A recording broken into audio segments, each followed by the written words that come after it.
put my mom in a home. So I get out, and I have, my mom's in a home. My dad made me promise him 9-10 months ago, don't let me die in this place.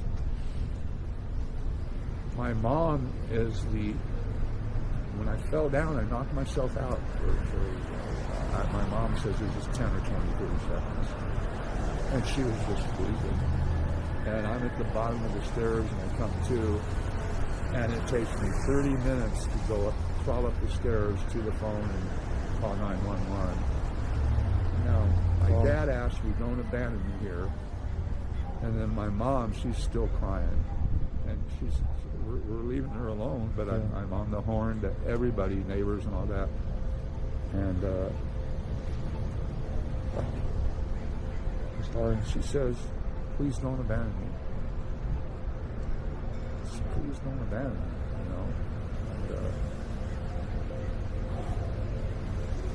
And 3-4 months later, she's still there and she will leave. Excuse me, sir. Do you have a moment? Not really. Okay. Do you have a moment, sir? I'm sorry? Do you have a moment? He has a moment? No, he's working. What's your gig? I'm just walking around having conversations with people, and it's for a podcast that I'm making. Yeah? What's your topic? There's no topic, just conversations wherever it may lead. Yeah. It doesn't have to be... You want to see a huge contradiction? What is it? Noticing my hat I'm wearing. Say again? Noticing my hat. Tomorrow, my World War II veteran dad, 98, deaf and blind, runs out of funding for a nursing home and a hospice care. Is it hospice? You know what that is? Yes. Yeah, just give him morphine, give him, and the son of a bitch won't die. But he's blind, he's deaf, and all that, and they're about to cut his funding. Who's cutting the funding? The state and the government. There's not enough money. World War II. I'm doing what tomorrow? How old is he again? 90. He just turned 98. How much longer does he have before they kick him out? He could die tomorrow. Oh, kicking out. So they make the decision. Now, will they kick him out to the street? No. Will they suck every dollar I have out of our family? Before that. Now, to make this worse, after I see him, I'm going to see my mom. She's a retired nurse. She's 93. She's in hospice care too, living on morphine every day. And so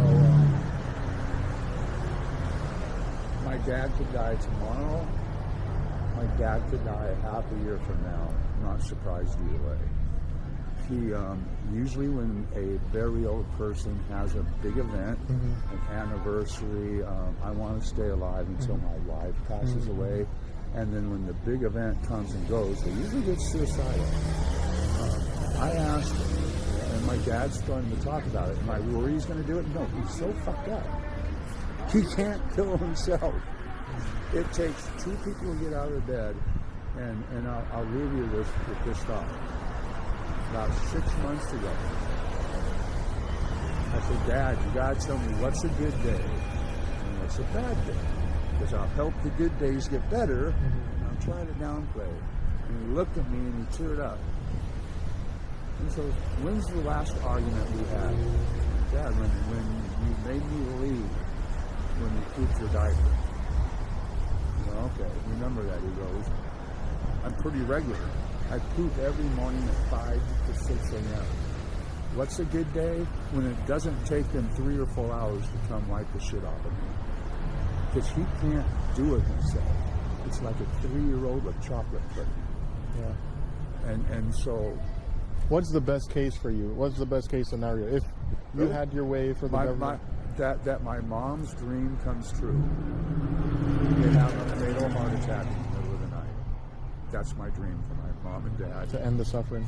They aren't coming home. We've been here since 1968 on Pomona, right by in Ocean. Since 1968, man. Biggest argument my parents were ever in. They've been married. Man, for 70 plus years. Unheard of. unheard of these. And so they've treated him pretty good so far. Healthcare is unfreaking believable.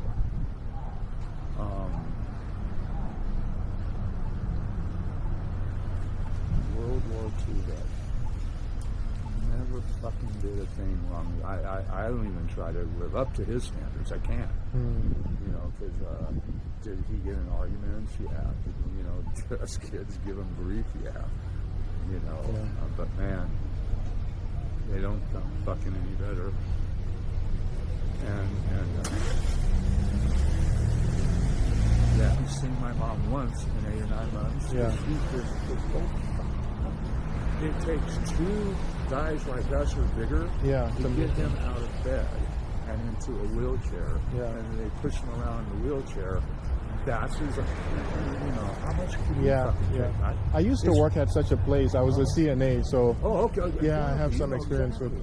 Yeah, it's definitely not something I think most people are accustomed to, and just spending a couple of, just minutes, you'll get a sense of how difficult the life can be for people in that place, because they just, like you said, they just hang around all day long, and that's assuming they can even move around. If not, then they're relegated to their beds. And you know, decathlon champion, Golden Gloves boxer. We just love watching sports. Love fucking sports. I didn't even ask if you watch the World Series. You can't fucking hear or see. Your family, other than your parents, are doing okay right now? Brother has cancer in his leg. My sister is just put in a hospice. She has lupus stage 3, which is fatal, and she has that myofibro shit going on, which can lead to complications that will be fatal. My mom and my sister went to Long Beach State and Long Beach Community College, became RNs, worked at the VA. I'm 100% service-connected VA. You were in the military as well? 100% PTSD, service-connected. The bad guys got a hold of me and did fucking unspeakable shit. Unspeakable during the Vietnam War. And I don't even want to fucking get going. I can't get going. I'm going to get some weed from that. Fucking, you know, really? After what the bad guys did to me, fucking rolled out the red carpet for my dad.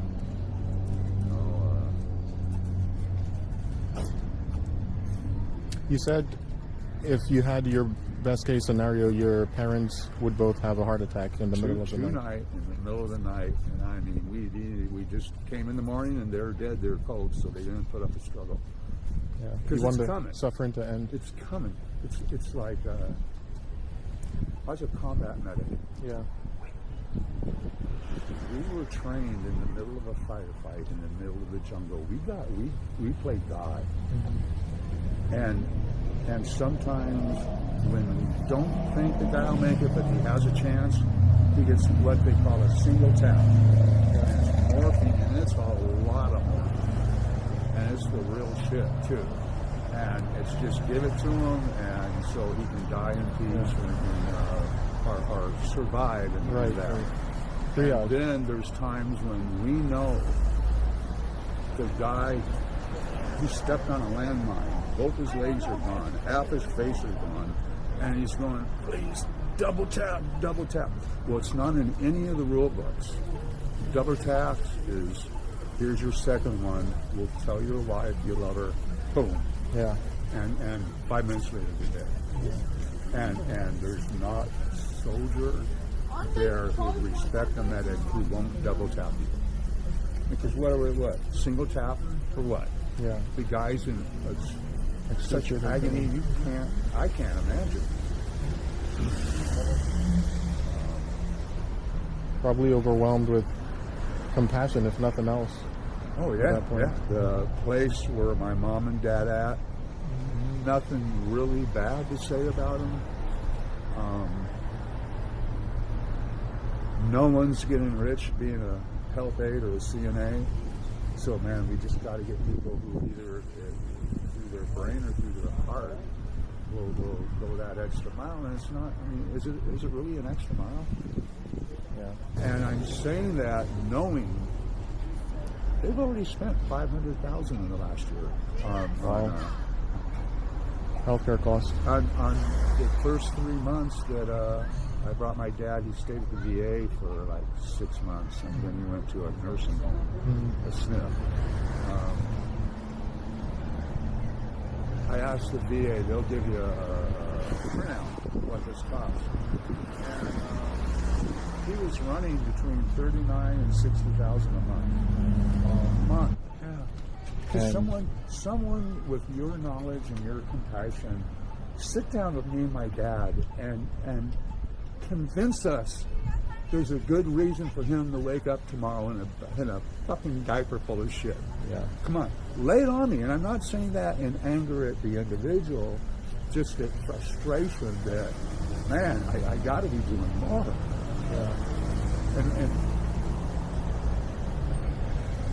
I don't think most people realize that condition that so many people are in such places. I think they think it's something like a hotel or something. Yeah. But it's not that at all. And little birds come down from heaven to take you away, and they sprinkle flowers in front. Yeah. Fuck no. It's one step away from a prison. Yeah. But it's worse because there's no bars and you still can't leave. It's worse. You've lived a righteous life, still can't leave. Yeah. My dad, we did the math. $1 million in cash since he retired has been spent on my dad and his health care. So by no means am I saying they're just ignoring it. Yeah. It's just, I appreciate the effort, man, more than you know. It ain't enough. Yeah. It just isn't enough. And so A lot of our healthcare costs don't, unfortunately, it doesn't go directly to the patient or even mostly to the patient. There's so many peripheral costs that eat up these bills. So it's not as though your dad is benefiting from that $1 million healthcare cost that he's paid. It goes again to a lot of the support and things that are really overpriced in this country. This is why we can get them for much cheaper in other places. Yeah. But it's not as though I guess there's something to be said about the quality, but we're definitely paying for way more than we're getting in many ways. The administrative costs, the insurance costs, these things are all way overpriced, and the patients who are supposed to be benefiting from these absurd amounts are the ones suffering at the end of it. And it's just the evolution of the human race. I was saying that when my dad retired 30 years ago,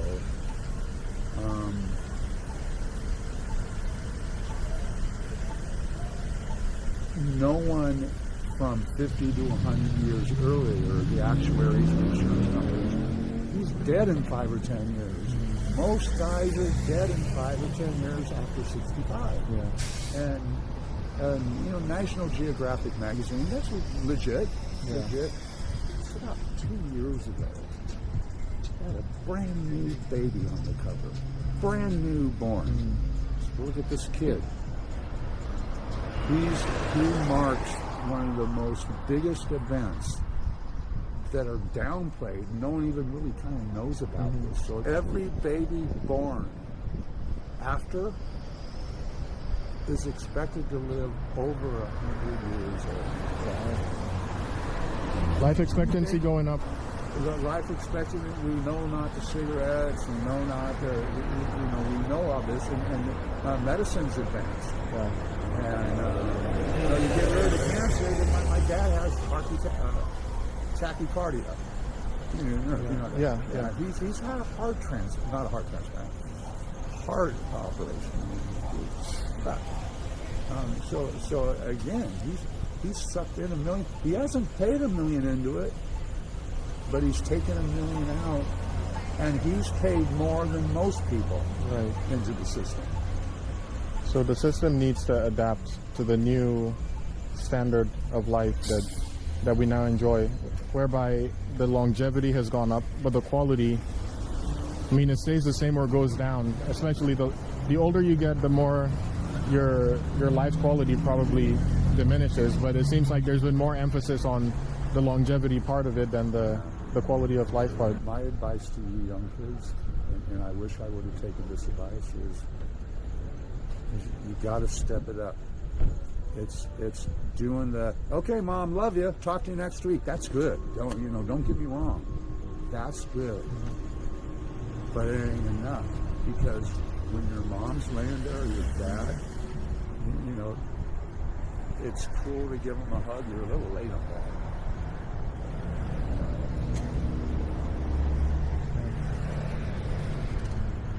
Tell them you love them, and not a Hallmark gift card love.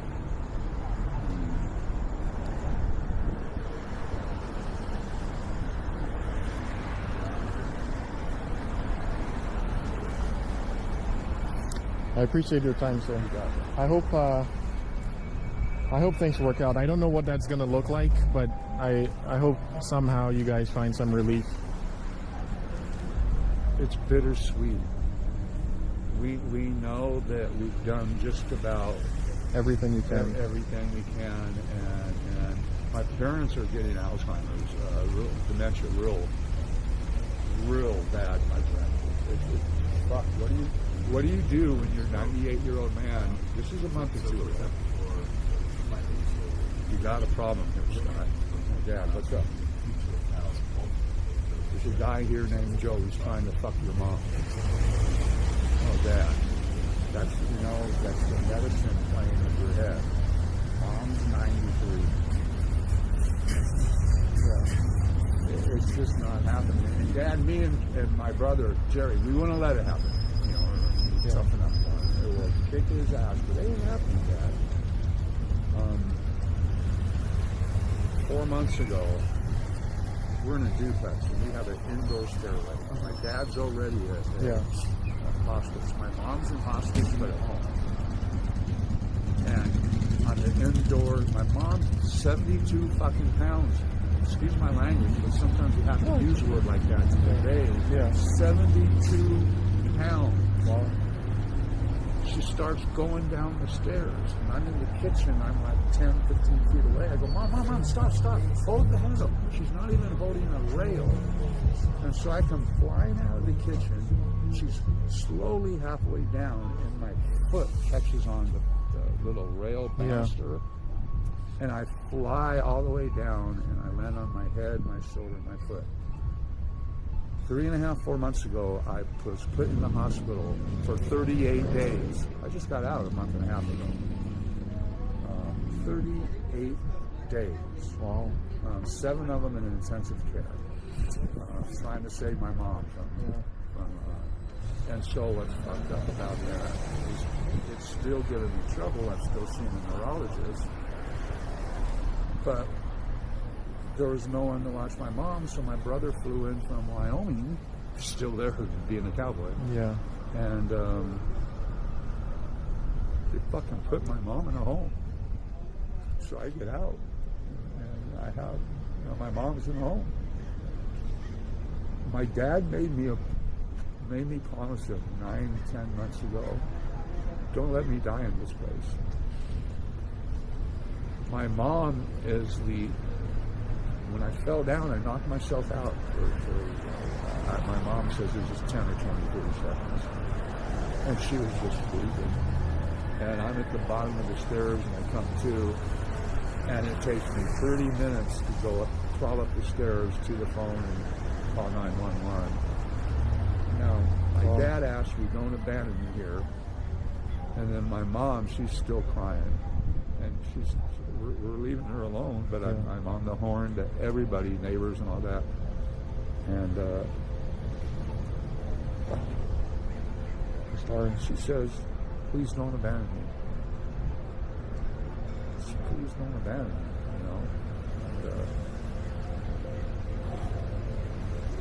And 3-4 months later, she's still there, and she will leave.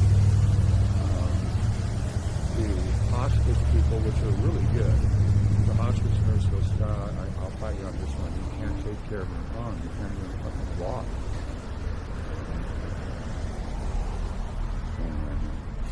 Thank you, sir.